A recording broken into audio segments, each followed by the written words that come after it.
morning, everyone. Before we begin, I'd like to introduce our team. I'm home, that's Muhammad, that's Jun, and that's Han. And we have been working on a wave energy converter project for the past 8 months with biopower systems. So this is the outline of the presentation that we are giving today, and I'll begin with the project introduction.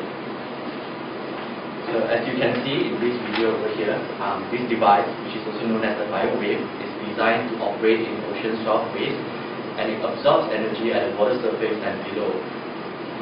And as you can see, this current prototype operates by swaying back and forth, and its base is rigidly fixed to the ocean floor.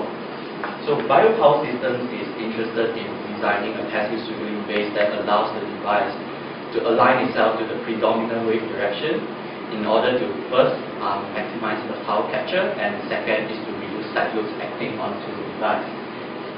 So in this project, we are requested to design a passive swiveling base and also conduct parametric investigations to find out what wave conditions will allow the passive swiveling base to perform as desired.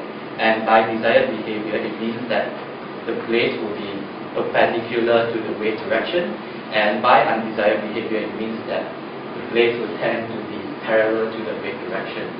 So I'll now pass on to Muhammad to explain the design and build of the project. Okay, up here on the screen we have our design prototype.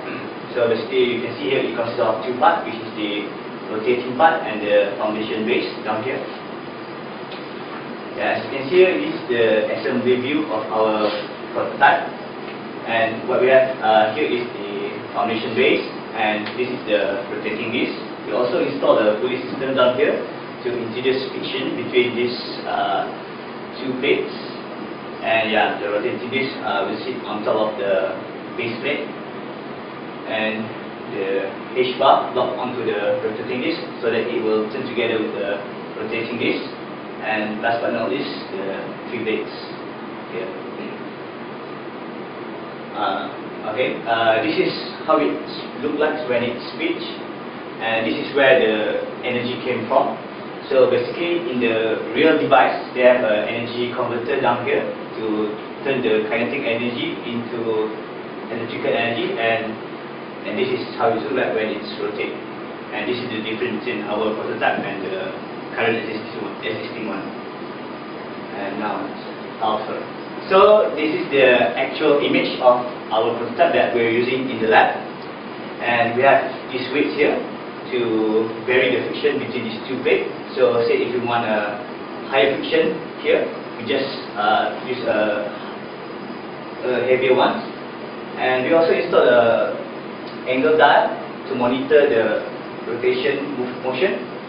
And I would like to mention also that these 2 blocks are used to hold the foundation base static, so that it won't move when we have wave going on it. So now, before we actually start on the experimental work, we did what we call preliminary testing. So basically, this is what we do to determine the range of values for the 5 different parameters that we would like to test on. The 5 parameters, namely the wave amplitude, wave frequency, the weight in blades, the bearing friction, and the angle to wave front. So for the first 2 parameters, which is the wave amplitude and wave frequency, the first thing that we did was we consulted our industrial supervisor, and we were provided with actual ocean wave amplitude and wave frequency data at locations where the biowave would be installed. So with that data, we then scaled down those values to match our scale prototype, and from there we selected 6 different wave amplitude settings and 5 different wave frequency settings. So I would like to share with you how we actually measure the wave amplitude and wave frequencies in the lab. We use the image processing technique, which is shown here in the short clip. So basically, we use a MATLAB code to convert each frame of the video recording of the waves into black and white images, and when processed with time, we can determine the wave amplitude and wave frequency. So that covers the first 2 parameters that we would like to test on. Moving on to the 3rd parameter, which is the weight index, or what we term ballasting effect. So what this means is we actually vary the amount of water we have in each of the blades. So we have 2 different settings. The first one here, as you can see, it's filled with air, so no water whatsoever. and the second case we fill water up to the halfway mark. So this gives us the two different settings for the weight in plates. Moving on to the fourth parameter, which is the bearing friction. Basically, the bearing friction is the friction acting between the rotating plate and the base plate. So the idea here is to have bearing friction effects when the prototype actually rotates.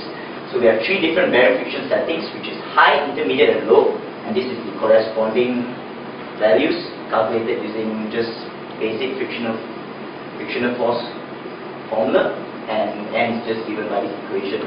But what is more important is how we actually get this frictional effect. As what Muhammad has mentioned earlier, we have a pulley system which is connected directly to the bottom of the rotating plate. So the more weights we add, the more friction effect we get.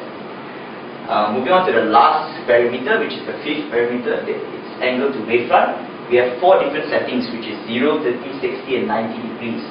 So what is angle to wavefront? Before the start of every experimental run, we will position our prototype at an initial angle to the wave direction. So it's important to note that in the lab, we can only generate unidirectional waves.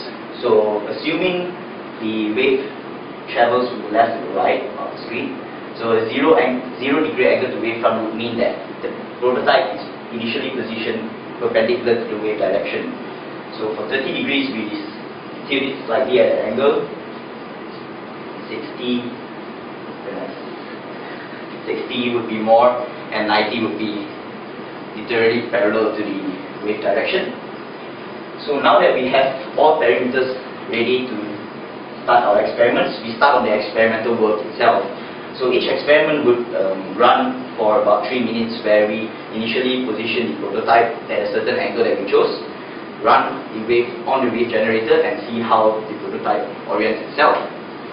So for every wave amplitude and wave frequency setting, we would vary the bearing friction, and for every bearing friction we vary the angle to wavefront, and for every angle to wavefront we vary the weight in place. So this would give us all the possible combinations of the parameters, and for each combination we would have a result either 0, which corresponds to a no change outcome, 1, which corresponds to a desired outcome, or a -1 result, which corresponds to undesired outcome. So what do I actually mean by that? I would like to take this opportunity to reiterate what the project aim is, which is our project aim is to conduct parametric investigations to determine under what conditions the passive swiveling base would perform as desired. So say for instance, if we start the prototype at any chosen initial angle, and at the end of the run, if the prototype actually aligns itself with the wave direction, or in other words, orients itself perpendicular to the wave direction as seen here, this would be considered a desired outcome, and therefore a result 1 will be given.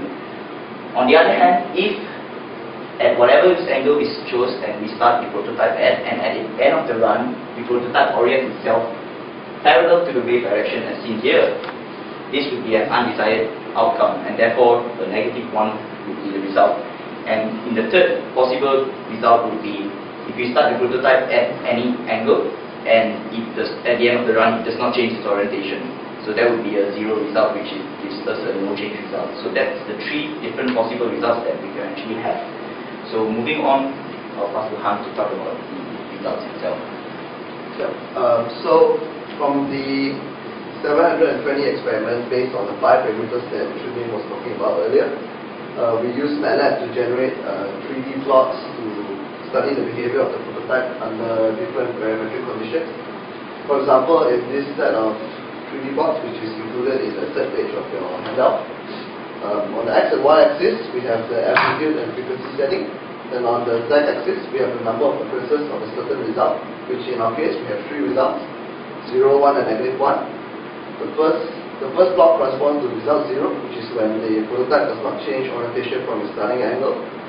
Second block corresponding to result 1, which is when the prototype behaves desirably, and the third block corresponding to result -1, which is when the prototype behaves undesirably. So from the first plot, you can see that when we have the low frequency and the low amplitude setting, the prototype tends to not move from starting position. From the second one, you can see that when we have high amplitude and high frequency setting, the prototype behaves desirably. And from the third, you can see that when we have a moderate frequency setting and a high amplitude setting, the prototype behaves undesirably. From 5 parameters, a total of 10 possible parametric pairings can be made, and for every one of these pairings, we generated 3D plots and analyzed them in the same way that was discussed in the previous slide. And from all our results, we found that there were 2 parameters that have the most effect on the desirable behavior of the prototype. And these two parameters are the wave frequency and the weight in the blades. And this result is also shown in these 2D plots below, which is in the last page of the handout. So from the first plot, you can see that when we have a higher frequency setting, we have much more occurrences of desired behavior. And from the second plot, we can see that when we have the prototype blades half filled with water, which corresponds to this second bar, we have much more desirable outcome as compared to when we have no water in the blades. Okay, so now that Han already discussed about the results, as an aside, I would like to discuss about a separate experiment that we run, which is to find the correlation between the natural frequency and the prototype behavior. So the first thing that we did was actually to find the natural frequency of the prototype itself. So we do this by conducting a decay test, where you can see in this video we tilt the prototype at a certain angle and let it pitch on its own naturally. And this pitching frequency is then determined using image processing, and it is also known as the natural frequency of the prototype. And now we have the natural frequency of the prototype. We can now run the harmonic response experiment. So basically what we did is we tried to match the frequency of the wave to the natural frequency of the prototype and see what happens. And from observation, we can see that when the wave frequency matches the natural frequency, the pitching angle will be bigger, but there are no correlation between how it behaves. And yeah, I leave it to you to conclude the session. Alright, so basically these are the overall results that we obtained from all our experiments. Bear in mind that the main objective of this project is more focused on the behavior of the device with a passive swirling base. And as Han has mentioned, we do find out some interesting correlations between these parameters. And yeah, we do have some recommendations for further study as well. First of all, the future student team could try to implement a rotary damper that simulates power takeoff loading. So this power takeoff loading will introduce damping effect to the system and could potentially affect its behavior. We didn't have the chance to test this parameter as we had some difficulty in obtaining the rotary damper. And the second thing is the angle of the wavefront. So according to the wave growth data that we obtained from our industrial supervisor, in general the wave direction deviates only about 20 degrees. So therefore, the future student team can actually conduct experiments using a smaller range of angle to wavefront, or they could just limit the angle of rotation of the swiveling base. Yeah, so basically this is the end of our presentation. Are there any questions?